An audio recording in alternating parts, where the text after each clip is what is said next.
கர்த்தருடைய பரிசுத்த நாமத்திற்கு ஸ்தோத்திரம் உண்டாவதாக.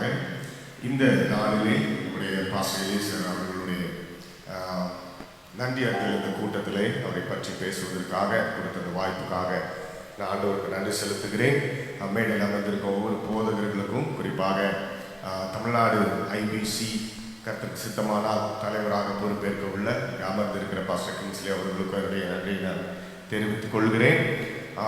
பாஸ்டர் எலியேசர் அவர்களை குறித்து பேசணும்னு சொன்னால் அவர் எங்களுடைய ஒரு உறவின் முறை, உறவினர் அப்படின்னு சொல்கிறது தான் சரியாக இருக்கும். ஸோ எங்களுடைய குடும்பத்தின் சார்பிலும் எங்களுடைய நான் சார்ந்திருக்கும் ஐபிசி திருவள்ளுவர் நகர் அயனாவரம் திருச்சபையின் சார்பிலும் சென்னை திருவள்ளூர் காஞ்சிபுரம் மாவட்ட ஐபிசி சென்டர் சார்பிலும் தமிழ்நாடு ஐபிசி கவுன்சில் சார்பிலும் எங்களுடைய ஆழ்ந்த இரங்கலை பாஸ்டருடைய குடும்பத்தினருக்கும் இந்த சபை விசுவாசிகளுக்கும் தெரிவித்துக் கொள்கிறேன்.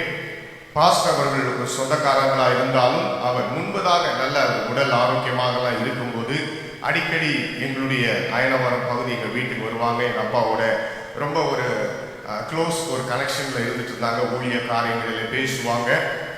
அது மாத்திரமல்லாமல் இந்த கம்பேஷன் சொல்லி ஒரு ப்ராஜெக்ட் இருந்தது. இந்த பகுதியில் இருக்கிற அநேக பிள்ளைகளுக்கு பிரயோஜனமான ஒரு ஊழியத்தை அவருடைய முயற்சி நிமித்தமாக இந்த திருநெல்வேலி பகுதியிலே கொண்டு வந்து இன்றைக்கு நான் நினைக்கிறேன் அந்த கம்பேஷன்ல இருந்த அந்த பிள்ளைகள் எல்லாரும், பயன்பெற்ற பிள்ளைகள் எல்லாரும் இன்னைக்கு நல்ல நிலைமையில் இருந்திருப்பாங்க அப்படின்னு சொல்லி நினைக்கிறேன்.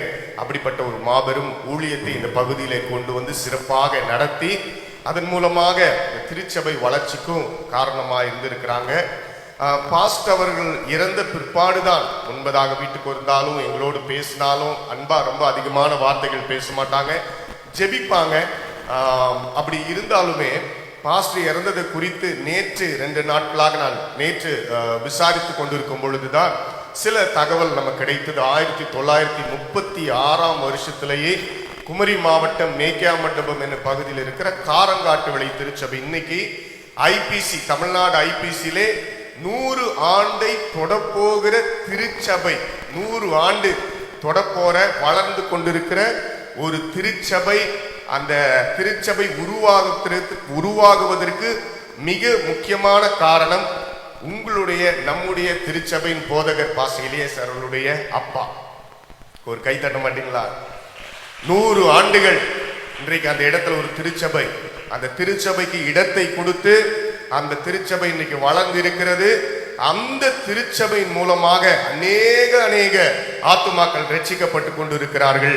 அந்த திருச்சபை உருவாவதற்கும் தொடர்ந்து நடைபெறுவதற்கும் காரணமாக அந்த ஐபிசி திருச்சபை உருவாவதற்கு காரணமாக இருந்த அந்த ஐயா அப்பா கண்ணு அவர்களுடைய சந்ததியிலிருந்து வந்த ஒரு பிள்ளைகளும் சும்மா இல்லை. நேற்றுக்கு நான் பேசிட்டு வரும்போது, வண்டியில பேசிட்டு வரும்போது 5 பிள்ளைகள், 3 பெண் பிள்ளைகள், 2 ஆண் பிள்ளைகள்.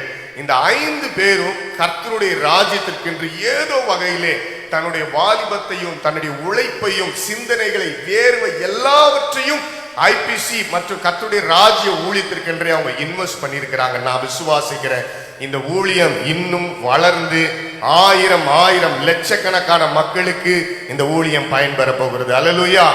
அப்படி 1936 தொடங்கின காரங்காட்டு விளை அந்த திருச்சபை. அதன் பிற்பாடு கர்ணபாய் ஆண்டி, அதுக்கப்புறம் தாமரை ஆண்டி, அப்புறம் எலியேசர் பாஸ்டர் எல்லாம் வந்தப்போ நான் என்ன நினைச்சேன், ஆரம்பத்திலே ஊழியத்துக்கு வந்துட்டாங்க. ஏன்னா பொதுவா ஊர்ல எல்லாம் என்ன சொல்லுவாங்கன்னா, 10ஆம் கிளாஸ் ஃபெயில் ஆயிட்டா நீ என்ன பண்ணிடணும், உன்னை அந்த பாஸ்டரோட ஊழியத்துக்கு அனுப்பிடுவேன்னு சொல்லுவாங்க. 10ஆம் கிளாஸ் ஃபெயில் ஆயிட்டா அந்த பாஸ்டரோட உன்னை ஊழியத்துக்கு அனுப்பிடுவாங்க. ஏன்னா படிக்காதவன் தான் ஊழியத்துக்கு வருகிறான் என்ற நிலை மாறி பாஸ்டர் அவங்களை குறித்து கேள்விப்படும் பொழுது சென்னைக்கு வந்து ஆவடி டேங்க் ஃபேக்டரியிலே ஒரு நல்ல நிலைமையிலே நல்ல சம்பளத்திலே வேலை செய்து கொண்டிருந்த ஒரு பட்டதாரி ஆண்டவருடைய சுவிசேஷத்திற்காக எல்லாவற்றையும் விட்டு இந்த ஊழியத்துக்கு வந்திருக்கிறார். ஆமென்.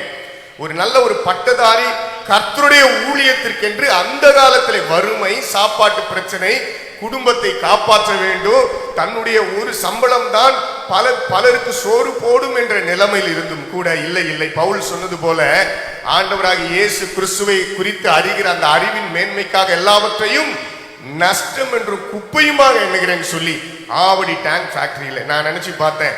இன்னைக்கு அவர் அந்த வேலை தொடர்ந்து ரிட்டையர்மெண்ட் ஆயிருந்திருந்தா இன்னைக்கு எவ்வளவு அவருக்கு சம்பளம் இருந்திருக்கும்? இல்ல, அது எல்லாத்தை விட பெரியதான ஒரு வேலை.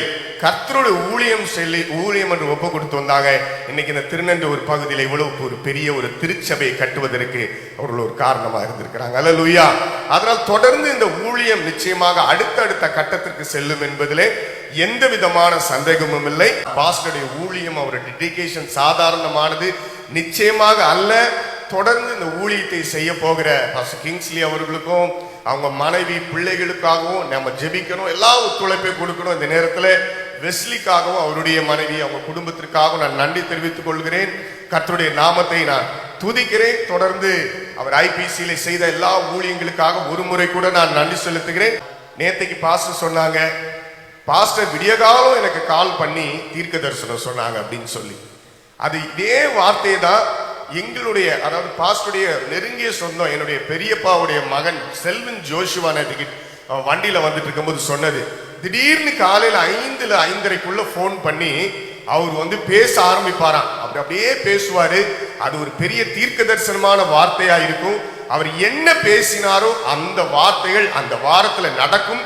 பெரிய ஒரு காரியத்திலிருந்து விடுதலை ஏற்படும், பெரிய ஒரு ஆசீர்வாதம் எங்களுக்கு வரும். அவ்வளவு பெரிய ஒரு தீர்க்கதரிசியா அவர் இருந்திருக்கான்னு சொல்லிட்டு வரும்போது நான் விசுவாசிக்கிறேன். இப்படிப்பட்ட ஒரு பெரிய பரிசுத்தவான் தீர்க்கதரிசி நம்முடைய காலத்தில் நம்மோடு இடைபடுவதற்கு கர்த்தர் நமக்கு கொடுத்தது ஒரு பாக்கியம். இன்றைக்கு நாம் கடந்து வந்ததும் அவருடைய வாழ்க்கைக்கு நாம் நன்றி தெரிவிப்பதற்காக கடந்து வந்திருக்கிறோம். தொடர்ந்து அவருடைய பாதையிலே நாம் சொல்லும் போது நம்முடைய வாழ்க்கையும் குடும்பங்களும் கட்டப்படும் என்ற நிச்சயத்தோடு இந்த வார்த்தைகளை முடிக்கிறேன். கர்த்தர் ஆசீர்வதிப்பாராக.